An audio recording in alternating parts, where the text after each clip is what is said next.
یہ میرے پاس ایک کتاب ہے، اس کا نام فضائل صدقات ہے. یہ ہمارے بعض بھائیوں کے پاس ہوتی ہے، یہ اپنے پاس ہو رکھتے ہیں، بسترے کے ساتھ یہ کتاب بھی ہوگی. فضائل صدقات یہ بھی مارکیٹ میں موجود ہے اردو زبان میں. فضائل صدقات کے صفحہ نمبر 558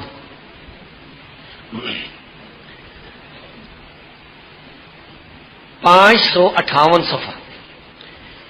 اس صفحے پر جناب زکریا صاحب نے جناب رشید احمد گنگوئی صاحب کا خط نقل کیا ہے، جو انہوں نے اپنے پیر اور مرشد، یہ لکھتے ہیں کہ انہوں نے کس کے نام لکھا تھا جی؟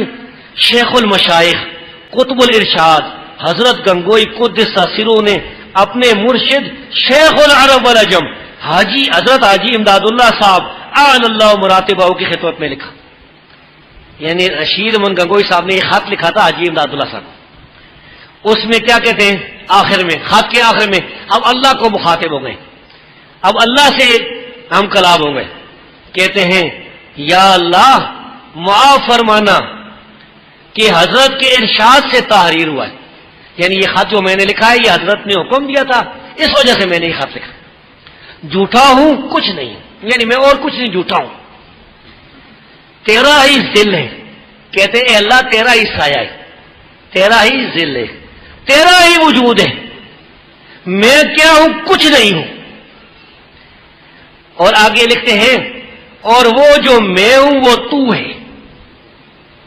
کہتے ہیں اور وہ جو میں ہوں وہ تو ہے، اور میں اور تو خود شرک در شرک.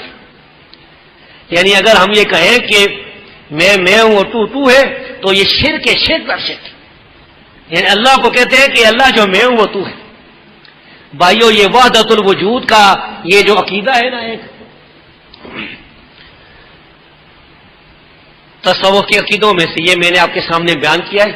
یہ بعض بھائی ہو سکتا ان کو غصہ ہے میری باتوں سے. بھائی تقریریں تو ہوتی رہتی ہیں، بڑی لچھے دار فضائل لوگ بیان کرتے ہیں سر کے ساتھ، بڑی اس میں نظمیں بھی ہوں گی، اشعار ہوں گے، بہت مزہ لوگ اٹھاتے ہیں. لیکن یہ جو دین کی بنیادی باتیں عقیدے کی، ان کو سمجھیں. یہ لوگ جو قرآن اور حدیث سے مسلمانوں کو ہٹا کر دوسرے راستے پر چلانا چاہتے ہیں، تصوف کے راستے پر، ان کو پہچان لیں. ان کو پہچاننے کے بعد پھر ان سے بری ہو جائیں، ان سے ہٹ جائیں، پھر کتاب و سنن کا راستہ مضبوطی سے پکڑیں. یہ طریقہ یہ ثابت ہے دلائل سے کہ جو لوگ صحیح العقیدہ نہیں ہیں ان کے جو عقائد ہیں وہ بیان کر کے ان کو پر رد کیا جائے. شیخ الاسلام ابن تیمیہ رحمۃ اللہ علیہ نے کتاب لکھی ہے در و تعارض العقل والنقل. اس کتاب میں فرماتے ہیں کہ جو آدمی اہل بدعت پر رد کر کے حق کو واضح نہ کر دے اس نے اسلام کا حق ادا نہیں کیا ہے. وہ نہیں سمجھے کہ میں اسلام کا حق ادا کر کے بیٹھا ہوں. یہ بہت بڑا جہاد ہے، یہ بہت بڑا جہاد ہے. امام حمیدی رحمت اللہ علیہ سے ثابت ہے، وہ فرماتے تھے کہ اللہ کی قسم ان لوگوں سے میں جہاد کروں جو حدیث کا انکار کرتے ہیں، منکرین حدیث ہیں. یہ مجھے زیادہ پسند ہے کہ میں ان ترکوں سے جہاد کروں جو کافر ترکوں سے جہاد کروں.